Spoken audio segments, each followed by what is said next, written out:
donc sur le thème servir avec humilité. Et donc vous avez une feuille avec un certain nombre de questions.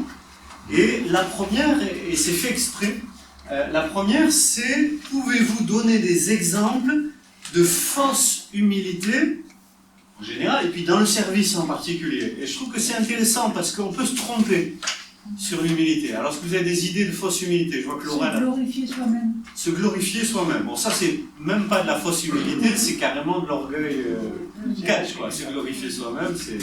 Se montrer devant les autres.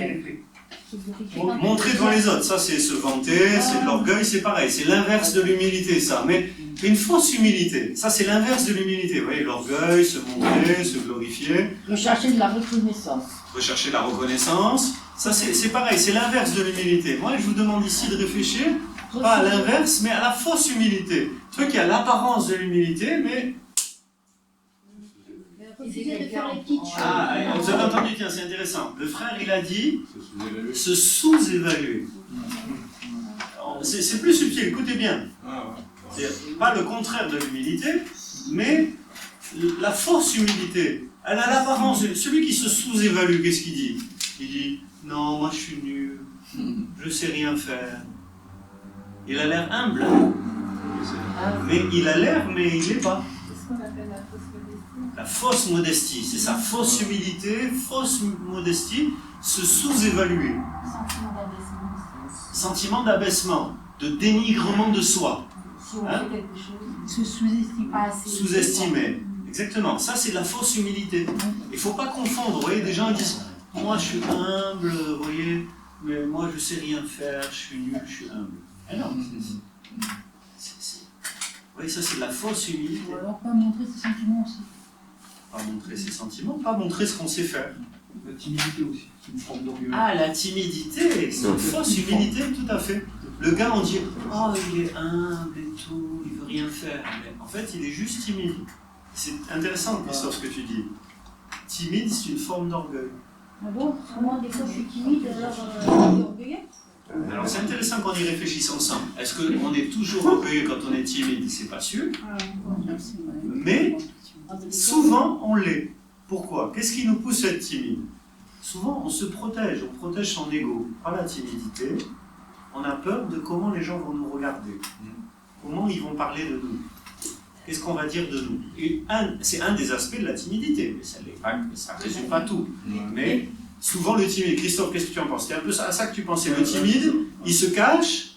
Et en se cachant, en fait, il protège son ego du regard des autres et de ce qu'il pourrait dire. Et ça, c'est une forme d'orgueil. C'est l'orgueil qui n'ose pas se montrer. Et parce qu'il n'ose pas se montrer, alors il se cache. Mais c'est un orgueil refoulé, le timide. Hein, c'est ça? C'est comme ça que tu le pensais? Toujours ou pas? Non, ça vaut le coup d'y réfléchir. Qu'est-ce qui nous pousse à être timide? Ça vaut le coup d'y réfléchir. Qu'est-ce qui nous pousse à être timide? Des fois, moi, quand il y a trop de monde, je me sens mal à l'aise. Mais ça ne veut pas dire que je ne vais pas parler avec les gens et tout ça. Mais des fois, je me mets un peu en retrait parce que... Qu'on soit gêné par la foule, c'est une chose. Il faut analyser d'où vient ce malaise. Pourquoi on est mal à l'aise? Et est-ce qu'on aurait envie, c'est une question, hein, mais est-ce qu'on aurait envie qu'on nous voit, qu'on fasse attention à nous? Est-ce qu'on n'aurait pas envie de se préserver? Vous savez, il y a beaucoup de gens, il y a des choses qu'ils ne font pas ou ils ne parlent pas. Mais pas parce qu'ils sont humbles, mais parce qu'ils le prendraient trop mal si on n'appréciait pas ce qu'ils disent. Ils sont susceptibles. C'est une forme d'orgueil. Et donc du coup, ils se retrouvent timides et réservés, mais parce que leur orgueil ne leur permet pas de s'exposer. Je ne dis pas que tu l'es, ça c'est à chacun de le dire. Hein. Dans votre conscience, c'est vous face à Dieu. Il faut me dire quand même, parce que c'est important pour moi. En tout cas, ça vaut le coup, pour ceux qui sont timides ici, de réfléchir. Est-ce que ma timidité, déjà si elle est maladive, il faut être libéré. Non, c'est pas maladive. Parce qu'il ne faut pas rester timide. Hein. Et puis de réfléchir face à Dieu. Est-ce que ma timidité qui va me conduire à être réservé dans mon coin, est-ce que c'est parce que justement je veux tellement préserver mon ego, j'ai tellement peur de ce qu'on pourrait me dire, d'où elle vient? Je peux donner un exemple. Allez, vas-y. Par exemple, au début, quand on a tous commencé, j'étais un peu en retrait parce que je connaissais personne, c'est un peu de la timidité parce que Et ça, puis maintenant, je suis plus en retrait, maintenant je participe ça, c'est normal. volontiers, donc voilà. C'est normal, pour tout le monde, on arrive dans un groupe, la première fois, des gens qu'on ne connaît pas, on est sur la réserve, c'est normal. D'accord. Et quelquefois, ça peut être aussi par le vécu, par l'éducation, par des violences subies ou Oui. des personnes qui ont été dénigrées, des choses comme Oui. ça. Et à ce moment-là, je pense que par la prière et par le caractère de Christ, le Seigneur peut nous libérer. Bien sûr, il y a d'autres causes à la timidité, c'est pour ça que je disais que ça n'applique pas à tous les cas, et tu as raison, quelqu'un qui a beaucoup été rabaissé Voilà, c'est ça. dans son éducation, il va être timide parce qu'on ne lui a jamais dit qu'il avait des choses intéressantes, et des fois il ne croit pas ou elle ne croit pas qu'elle a des choses intéressantes à dire, donc du coup elle va être timide par manque de confiance en soi, il y a plein de causes. Hein. Non. Mais l'orgueil peut aussi être une cause. La parole aussi, que Dieu les a pas menés à venez de force. Amen. C'est toujours quand on a un truc, il faut qu'on revienne à la parole. On peut partager une feuille à la dame qui est derrière si elle accepte. Hein, si elle veut. S'il y a des choses, ouais, dans le Seigneur, mais s'il y a des choses, il faut les... Bienvenue. On a une esprit de force et de sagesse. Amen. En tout cas, on revient sur le sujet qui est la fausse humilité. La timidité, c'est pas l'humilité. Se cacher, se mettre dans son coin, c'est pas être humble. D'ailleurs, moi, alors après, moi, je pense qu'il ne faut pas juger sur l'apparence, mais des fois, je vois des gens, on est dans une réunion, ils se mettent tout au fond. Là, vous n'avez pas le choix, la salle est petite, mais quand on a une salle grande, vous voyez, vous avez des gens qui disent, ah moi, je suis humble, je me mets tout au fond, tout seul dans mon coin. Mais je ne sais pas si c'est de l'humilité.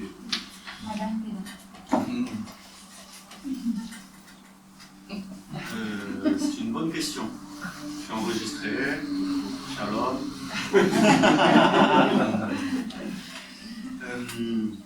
Je ne sais plus où j'en étais.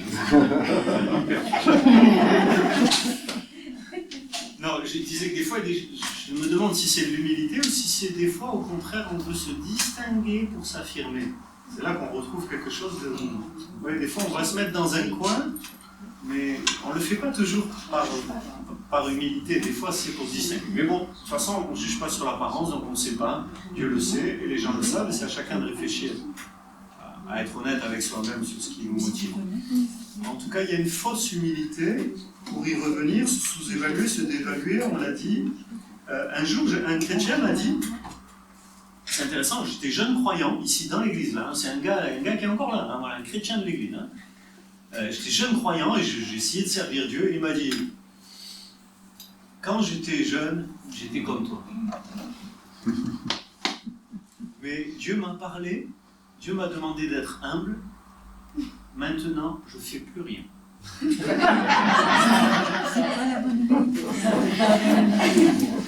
Et ça m'a déstabilisé, profondément. On est jeunes croyants, lui il était croyant avant moi. Être humble, j'ai quand même compris que dans la Bible c'est ce qu'il fallait. Ça m'a déstabilisé. Est-ce qu'il a raison? Est-ce qu'il ne faut plus rien faire pour être humble? Non. Lui, il y croyait vraiment. Pour dire que c'est un piège possible, semble-t-il, puisqu'il y croyait vraiment. L'humilité, ça va être justement de porter du fruit, de ne pas faire les choses pour être vu, mais d'accepter d'être vu et de rester humble. Et ça, c'est pas simple. Parce que c'est vrai que si on est dans son coin, c'est plus facile d'être humble, au sens... Mais quand on commence à faire des choses qu'on est vu, qu'on nous dit c'est bien, là c'est le challenge de la vraie humilité. La vraie humilité, oui. C'est le challenge qui est là. Et Jésus, qui est notre exemple, on va y venir, mais lui, il était vu. Il ne faisait pas les choses pour être vu, il a dit, il ne faut pas chercher à être vu. Mais il a accepté d'être vu, de porter du fruit et de donner gloire à son Père. On va y venir, mais c'était intéressant. En tout cas, être humble, c'est pas jouer au méprisable devant les autres, ou refuser qu'on nous félicite. Ça, c'est très dans la culture française. Et même moi, comme je suis un bon français, je le ressens en moi, mais je trouve que c'est pas vraiment biblique, ça. En France, on n'aime pas qu'on nous remercie, qu'on nous félicite, ouais, qu'on nous dise c'est bien ce que tu as fait. C'est pas vraiment dans le profil français, vous voyez. Et je pense qu'il ne faut pas chercher à être félicité, chercher la reconnaissance, c'est pas ça qu'il faut faire. Hein. Mais si on te félicite, si on te remercie, si on te fait un compliment, il ne faut pas que ça te pose un problème non plus. Voilà, il faut que tu sois encouragé par les compliments. Et pas que ça te crée un problème. Parce que ça te crée un problème, c'est une fausse humilité.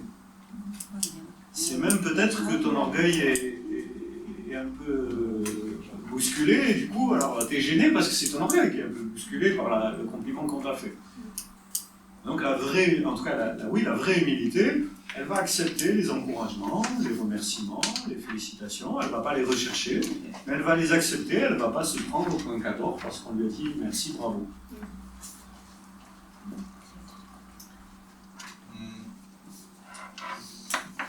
Même là, alors c'est intéressant, on a parlé de la timidité, j'ai vu que ça vous a fait réagir, même la peur de mal faire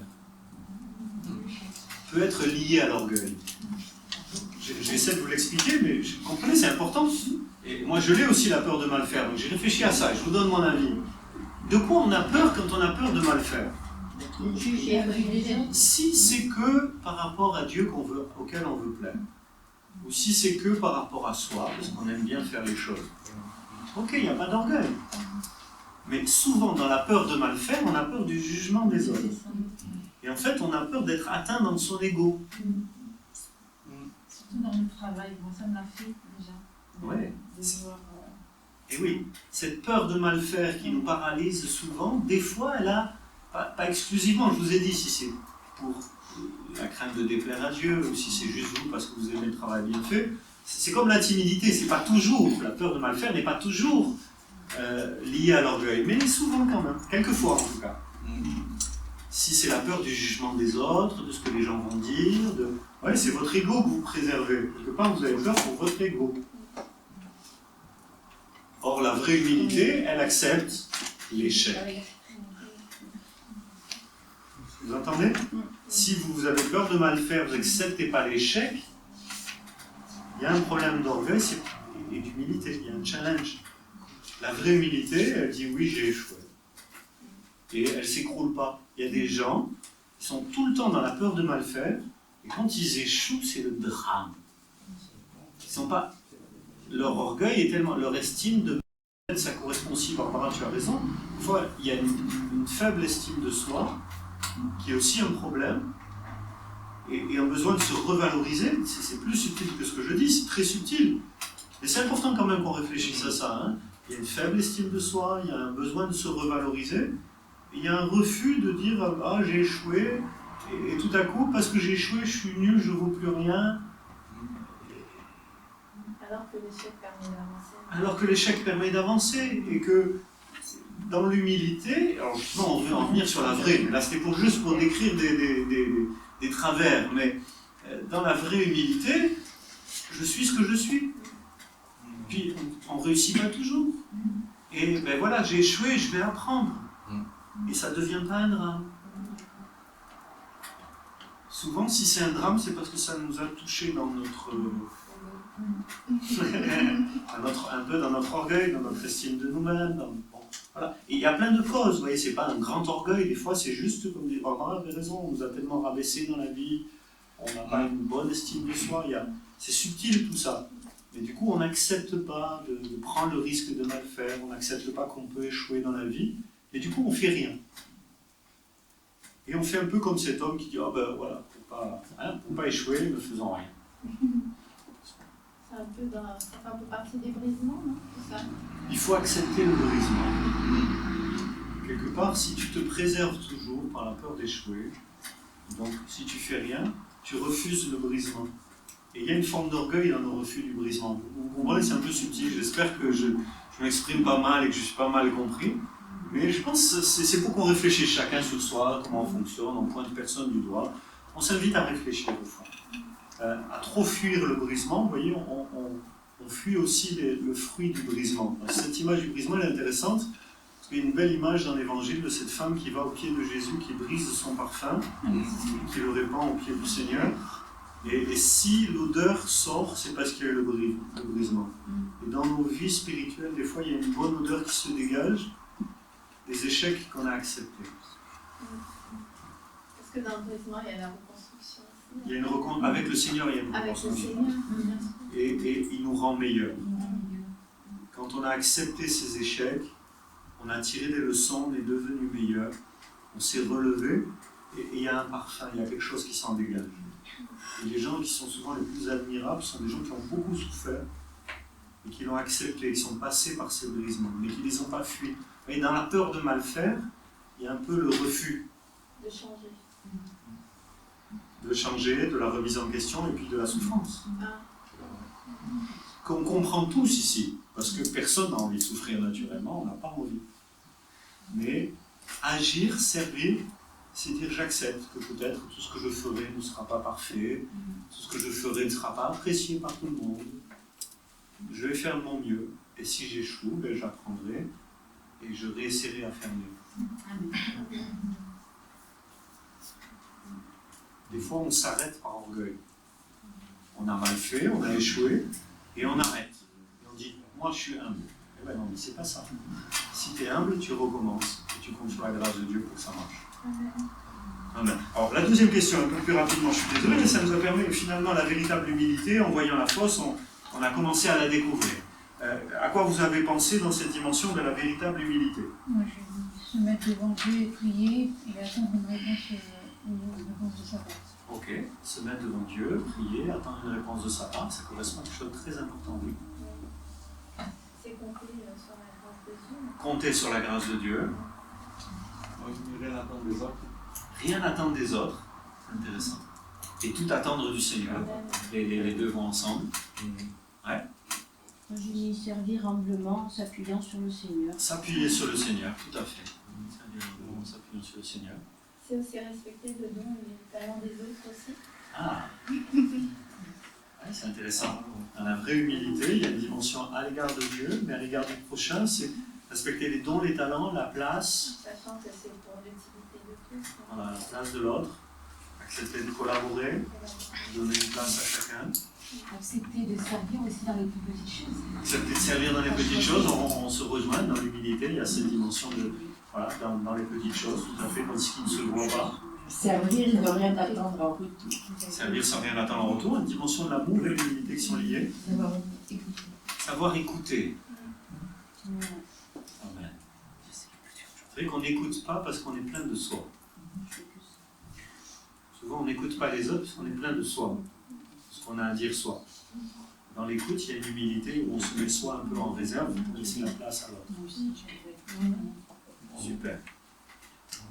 La dimension de la dépendance à Dieu me semble essentielle quand on regarde, d'ailleurs on va venir sur Jésus, mais ce qui faisait l'humilité de Jésus, c'était qu'il était dépendant du Père.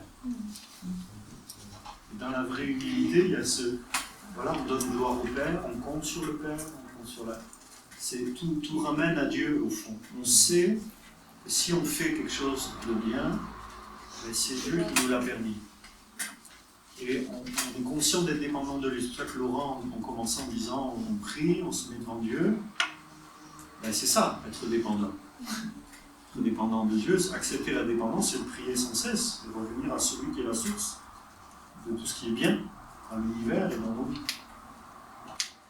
Il y a le refus aussi de la comparaison dans la relation avec les autres. Je pense que la vraie humilité, elle va dire j'arrête de me comparer.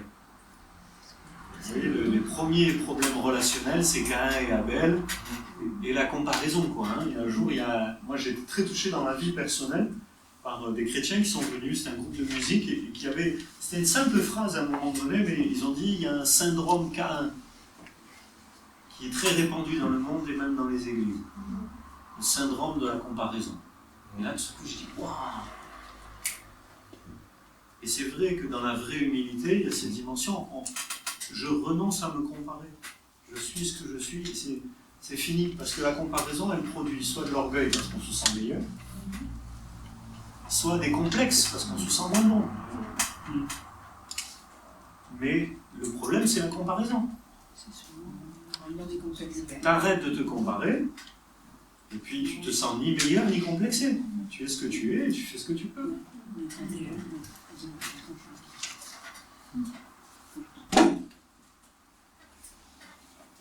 Dans la vraie humilité, alors on va le voir avec Jésus, peut-être c'est le mieux,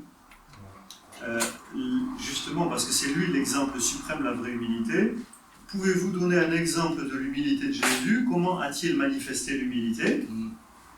Quand il a lavé les pieds des disciples. Quand il a lavé les pieds de ses disciples. Et ça, c'est vraiment, c'est Jean chapitre 13, c'est ce qu'on peut appeler l'abaissement volontaire. Moi j'ai fait, quand il a fait le chemin de croix jusqu'à la croix, il n'a pas dit un mot, il avait toute la puissance et toute l'autorité, il a tout accepté sans dire un mot. Oui. Donc, Et en nous servant. Et en nous servant aussi, parce Il a enseigné aussi. il nous a tout apporté. Quoi. Et oui, c'est par amour pour nous qu'il a été à la croix jusqu'au bout.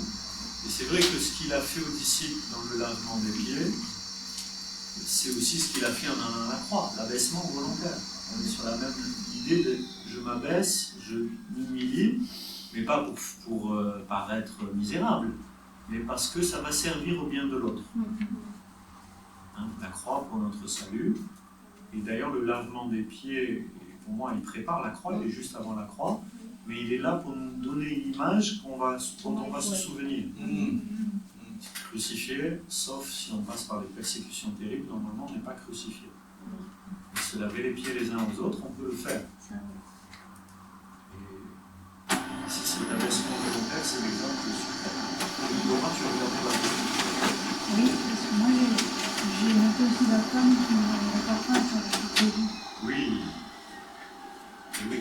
Elle s'abaisse là, à ses pieds aussi. Elle pleure dessus aussi. Elle pleure dessus, pleure sur ses péchés. C'est vrai. C'est vrai. Et aussi que Jésus a tout pardonné avant de mourir. Le Père pardonna pour le message. Amen. Le pardon est une forme d'humilité. C'est vrai. Derrière la vengeance, il y a de l'orgueil. Il y a tu m'as fait mal, je vais te le rendre. C'est vrai que la vengeance est une réaction d'orgueil. On se sent bafoué dans son ego, on est blessé, et on veut rendre la blessure pour blessure. C'est une réaction d'orgueil. Alors que le pardon, c'est une réaction d'humilité. C'est vrai. C'est vrai. Un des grands textes sur l'humilité de Jésus, c'est aussi dans Philippiens chapitre 2, si vous voulez, on peut le lire ensemble. Dans Philippiens chapitre 2.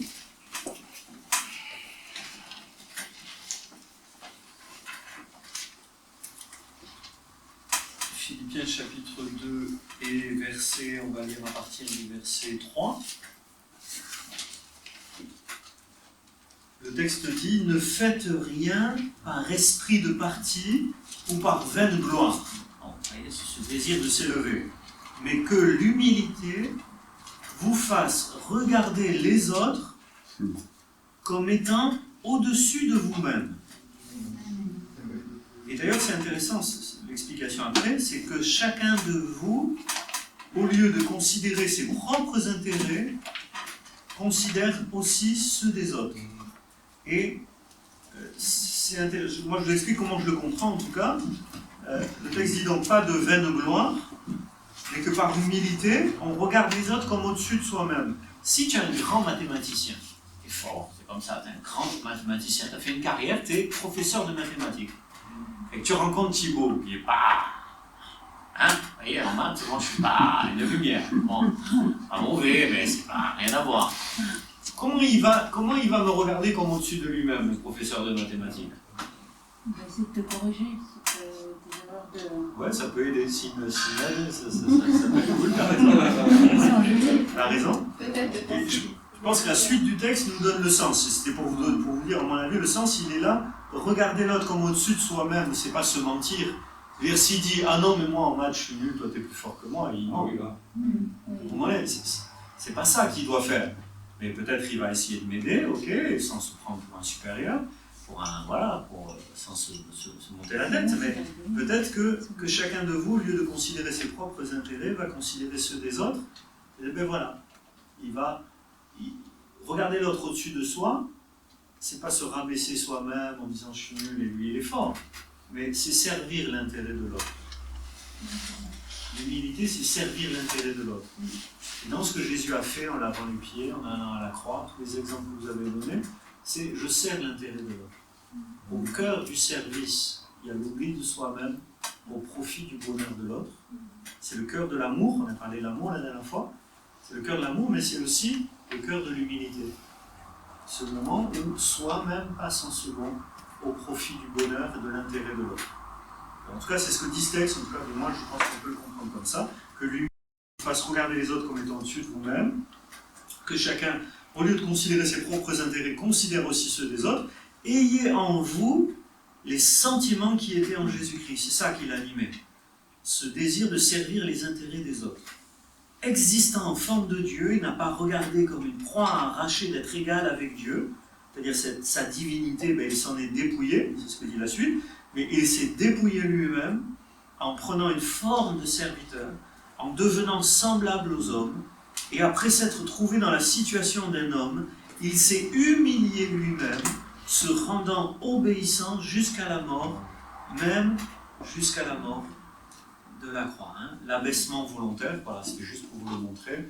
On est ici, ça correspond à ce que vous avez dit. Jésus s'est abaissé volontairement et c'est ainsi qu'il s'est montré humble et c'est ainsi qu'il nous donne l'exemple. Voilà. Ayez en vous les sentiments qui étaient en Jésus-Christ, les pensées qui étaient en Jésus-Christ, les motivations qui étaient en Jésus-Christ. Voilà. L'intérêt des autres, pas s'abaisser pour s'abaisser, mais parce que ça fait du bien à quelqu'un. Si ça fait du bien à quelqu'un, si quelqu'un est plus heureux, si ses intérêts sont servis, eh bien alors, abaissons-nous. C'est ça l'humilité. D'accord, la vraie. Tel que Jésus l'a montré. Maintenant, et j'aimerais qu'on finisse avec ça. Comment Dieu nous rend-il humbles? Moi j'ai mis le brisement et les épreuves. Le brisement, les épreuves. Moi j'ai mis en lisant la parole et en essuyant des échecs parfois et dans l'épreuve aussi. Lisant la parole, les échecs, l'épreuve. En nous montrant l'exemple, en regardant le caractère de Christ et en nous revêtant son caractère dans la prière. Amen. Nous donnant l'exemple aussi par la prière, en nous donnant son caractère. C'est intéressant. J'ai marqué dans les épreuves, au travers du Saint-Esprit en nous et avec votre accord. Amen. Au travers des épreuves, avec l'action du Saint-Esprit et avec notre accord. Nous façonne, on retrouve ça à la dimension de la prière, nous façonne notre caractère à l'image de Jésus. Super. Quelqu'un pense à autre chose aussi? C'est intéressant. En tout cas, le plus important au fond dans cette question pour moi, c'était que vous compreniez, qu'on comprenne ensemble que Dieu est à l'œuvre pour nous rendre humbles. Et il peut nous arriver des choses dans la vie dont on ne comprend pas le sens. On ne sait pas pourquoi. Mais ça a une vocation, c'est nous rendre humbles. Et parce qu'on aura à tirer les leçons de ce qu'on vit, parce qu'on aura accepté d'être humble, alors Dieu va pouvoir nous utiliser. Il nous apprend à compter que Parce sur lui aussi. Il nous apprend à compter que sur lui. Parce que quand on est humble, on peut être utilisé sans se glorifier, sans voler la gloire qui appartient à Dieu.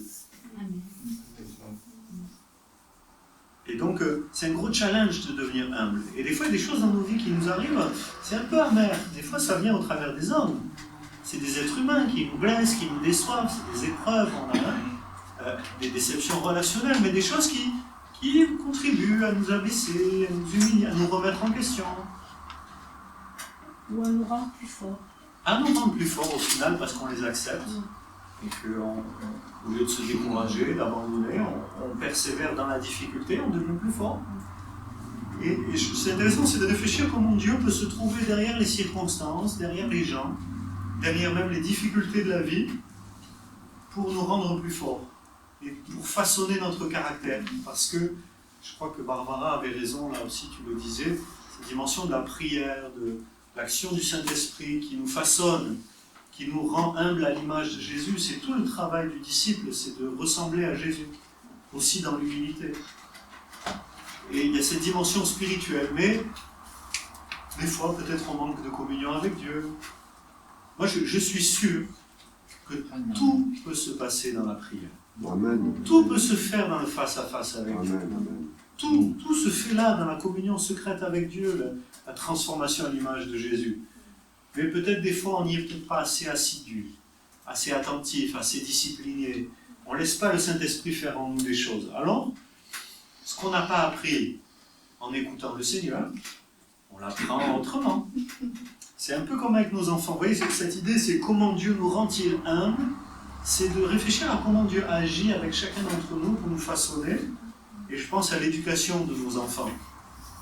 Dans l'idéal, assis-toi mon fils, ma fille, je t'explique, tu m'écoutes, t'as appris. Mais si vous avez des enfants, vous savez, pour vos enfants, quand tu leur dis assis-toi, je t'explique, souvent ils ne t'écoutent pas. Ils font ce qu'ils veulent, ils croient savoir. Mais la vie, elle leur apprendra. Vous comprenez?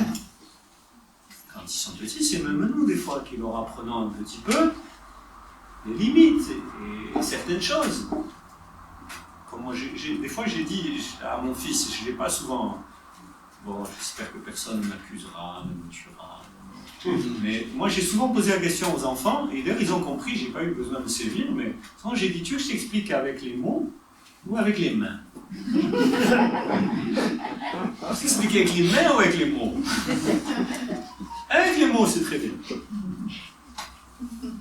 Mais dans la vie, des fois, la vie, voilà, c'est-à-dire, dans la vie, des fois, Dieu y met les mains. Dieu y met les mains pour nous façonner là où les mots n'ont pas suffi parce qu'on n'a pas été suffisamment attentif. 2-3 petites choses aussi hein, pour finir.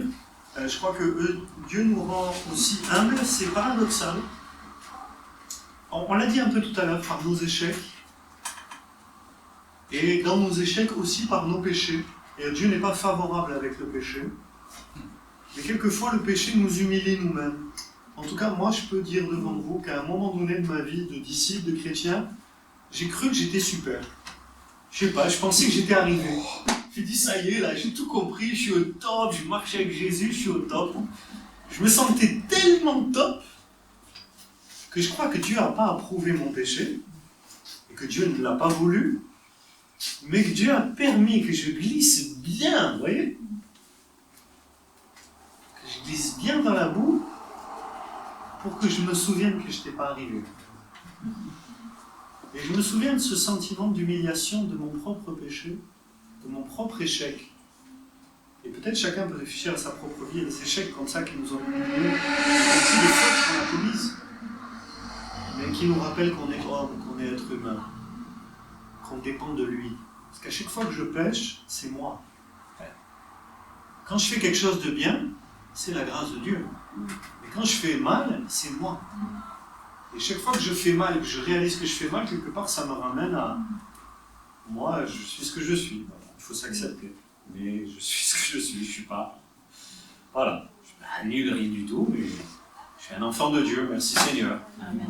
Mais toujours pécheur malgré tout. Le péché nous le rappelle. La lutte contre le péché nous rappelle nos limites. Oui. Il y a un proverbe qui dit celui qui avoue et délaisse ses péchés, donc ses faiblesses, oui. Il obtient miséricorde et il progresse. Amen. Amen. Amen. Avouer ses fautes, délaisser, on progresse et on obtient miséricorde. La grâce, par excellence, nous rend humbles. Et le salut chrétien, c'est pour ça que c'est important, le salut chrétien, c'est par grâce. On n'a pas mérité d'être sauvé.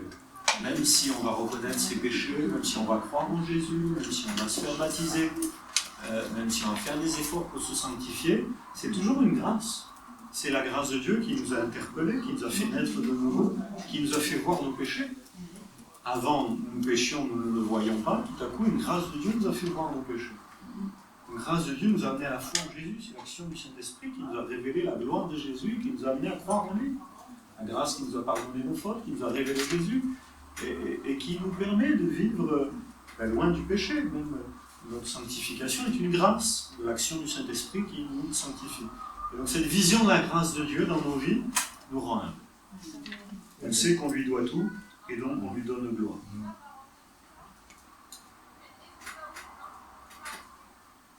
Je finis avec ces deux versets. Allez, c'est un verset, un seul verset.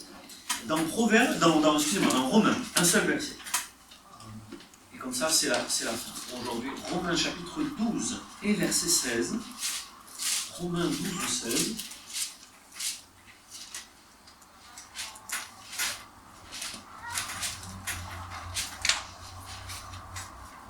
C'est une belle histoire que j'ai vécue, c'est une histoire vraie. Hein. Quand je me suis converti, on va lire ce verset, mais avant de lire ce verset, je vais vous expliquer pourquoi ce verset, moi, il m'a parlé autant. Et voilà, je vous le lis en conclusion, parce que ça m'a beaucoup parlé dans ma vie. Moi, j'écoutais du hard rock, du heavy metal, thrash metal. J'étais à fond dans la musique, ouais, avec tendance satanique et tout ça. J'étais à fond dans la musique. J'aimais la guitare électrique en fait. C'était les solos de guitare électrique, tout comme ça. Ça c'était moi. J'aimais ça et ça produit de l'émotion. Quand on écoute, on est jeune, je suis sensible à la musique, tout ça. Bon. Et donc j'étais arrivé, j'avais un magazine, j'étais abonné à un magazine où j'avais l'écran renversé, voilà, tout comme ça. Et puis dans ce magazine, il y avait des posters. Donc ma chambre, quand je suis venu à l'église, ma chambre c'était plein de posters avec des gars avec des cheveux longs et qui faisaient du heavy metal. Voilà. Et puis je suis venu à l'église, Jésus m'a attiré par la grâce de Dieu, j'ai compris que Jésus il est le plus beau, le plus grand, le plus fort, le plus merveilleux. J'ai dit Seigneur, je te donne ma vie. Amen. Et puis je rentre dans ma chambre et je vois tous ces posters là, trucs un peu satanistes. Et puis je me dis quand même. Et puis tac, j'enlève tous les posters. Ah, poubelle. Et après je regarde ma chambre et je me dis tout blanc, sans rien sur les murs, à 18 ans, vous voyez, c'est. Alors je vais à la bibliothèque, il y avait une femme bibliothécaire, Gisèle, pour les anciens la connaissent, hein, et je vais à la bibliothèque et je dis, vous auriez pas des posters? Parce que je me suis dit, je vais mettre des trucs dans ma chambre, vous voyez. Et puis elle me dit, ah ben là, j'en ai un qui est beau. Alors j'ai pas fait attention au verset, j'ai regardé l'image, vous voyez. C'était une belle image de la nature. Et sur ce poster que j'ai mis, qui a remplacé les autres posters, il y avait ce verset qu'on lit maintenant. Romains 12 et verset 16, ayez les mêmes sentiments les uns envers les autres, et surtout la suite, c'était la suite qu'il y avait, hein, n'aspirez pas à ce qui est élevé, mais laissez-vous attirer par ce qui est humble, ne soyez pas sages à vos propres yeux. Et c'était vraiment ce qu'il y a au milieu là, n'aspirez pas à ce qui est élevé, mais laissez-vous attirer par ce qui est humble, c'est ça qu'il y avait sur mon poster. Et j'ai souvent réfléchi, puisque je l'avais en face de moi dans ma chambre, et entre autres, ce qui m'a interpellé, c'est, le texte dit, laissez-vous attirer par ce qui est humble. Ça veut dire que dans ce qui est humble, il y a des choses qui nous attirent. Alors je ne sais pas si vous avez remarqué, c'est que naturellement, on n'est pas attiré par ce qui est humble. Naturellement, on est attiré par ce qui brille, par ce qui est glorieux, par ce qui est populaire, par ce... Ok, ce qui donne de la joie. Mais ici, dans ce force de l'avoir lu, je dis, mince, ça veut dire qu'il y a quelque chose qui nous attire dans ce qui est humble. Il y a un attrait des choses humbles. Laissez-vous attirer par ce qui est humble. Et je crois que c'est spirituel, c'est au-delà des mots. Si vous ne l'avez pas encore ressenti, il faut que le Seigneur vous le fasse ressentir. Mais c'est spirituel, il y a un vrai attrait. Dieu a mis dans les choses humbles un attrait. Il y a un vrai attrait dans les choses humbles. Le monde ne le sait pas. Et nous, croyants, on doit en faire l'expérience. Être attiré par des petites choses, comme je l'ai dit, quelqu'un d'inconnu, personne ne le saura. C'est tellement beau d'avoir fait ce qui est bien, même si personne ne le sait. D'être en bonne conscience, on sait qu'on a fait ce qui est bien. On est attiré par servir, le bonheur de faire le ménage, le bonheur d'avoir rendu service à quelqu'un, le bonheur. Amen. Amen. Moi, je suis tellement content ce matin d'aller chercher quelqu'un, de l'amener. C'est bon. Moi, j'aime faire rendre service, je ne sais pas. Amen. Vous pouvez fermer nos yeux, prier, dire Seigneur, donne à mon cœur d'être suffisamment comme le tien, pour ne pas aspirer à ce qui est élevé, mais pour me laisser attirer par ce qui est humble, pour vivre l'attrait de ce qui est humble. L'attrait de ce qui est humble. Amen. Seigneur, merci par le Saint-Esprit de nous attirer vers ce qui est humble. Tellement de tromperies dans ce monde, tellement d'hommes et de femmes qui plongent dans des pièges terribles, qui les détruisent, parce qu'ils sont attirés par des choses, ils croient que ça va apporter de la gloire, du bonheur, du succès, mais ça les détruit. Seigneur, mais attire-nous par ce qui est humble. Donne-nous d'aimer une vie tranquille, paisible, honnête. Une vie honnête, Seigneur. Une vie simple. D'aimer une vie simple, juste qui t'honore. Amen. Amen, amen. Amen. Amen. Toi, Jésus qui a vécu comme un charpentier, 30 ans incognito, et puis qui est rentré dans ton ministère par le Saint-Esprit, qui t'est humilié jusqu'à la mort de la croix, qui est si discret aujourd'hui dans le monde de Jésus, au point qu'il y a des gens qui doutent de toi, de ton existence, de ton action, tellement tu es discret et humble encore aujourd'hui. Toi qui es pourtant le roi de gloire et qui a reçu le nom qui est au-dessus de tout nom. On aimerait tellement être humble comme toi, Seigneur. Amen. Amen. Les échecs ne nous brisent jamais. Ou s'ils nous brisent, que ce soit pour nous rendre meilleurs. Et que tu nous reconstruises plus beau, plus fort. Amen. Amen, amen. Merci Seigneur.